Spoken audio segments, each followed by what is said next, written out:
Жемқорлыққа қарсы күрес қоғамдағы басты міндеттердің бірі. Батыс Қазақстан облысы бойынша сыбайлас жемқорлыққа қарсы қызмет қоғамның назарын осы мәселеге аудару үшін түрлі әдіс-тәсілдерді пайдаланады. Бүгін Орал қаласында "Мен жемқормын" атты креативті әлеуметтік акция ұйымдастырылды.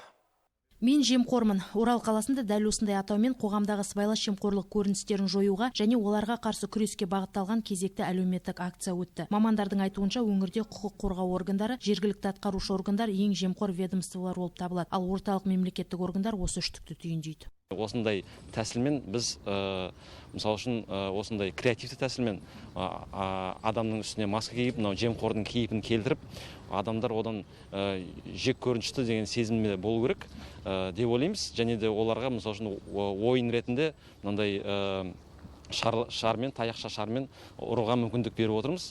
Бұл басты мақсаты бүкіл қоғам назарын аудару. Сондай-ақ биыл сыбайлас жемқорлық фактілері туралы хабарлаған азаматтарды көтермелеу бағдарламасы іске асырылуда. Өңір тұрғындарының сыбайлас жемқорлыққа қарсы іс-қимыл мәселесіне жауапкершілікпен қарай бастағанын айта кеткен жөн. Біздің қаланың көркеюіне, экономиканың дамуына өзінің бір кедергісін келтіреді.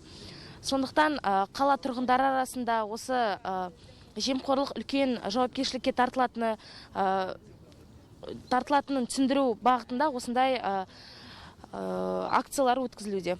Сыбайлас жемқорлыққа қарсы облыстық департамент жүргізген әлеуметтік сауалнамаға 6,5 мыңнан астам қала тұрғыны қатысқан. Бұл халықтың қоғамдағы сыбайлас жемқорлық көріністерін жоюдағы белсенділігі мен мүдделігін көрсетеді. Динар Жұмабекқызы, Талғат Мұратбаев, Дастан Оразбаев, Ақжайық телеарнасы.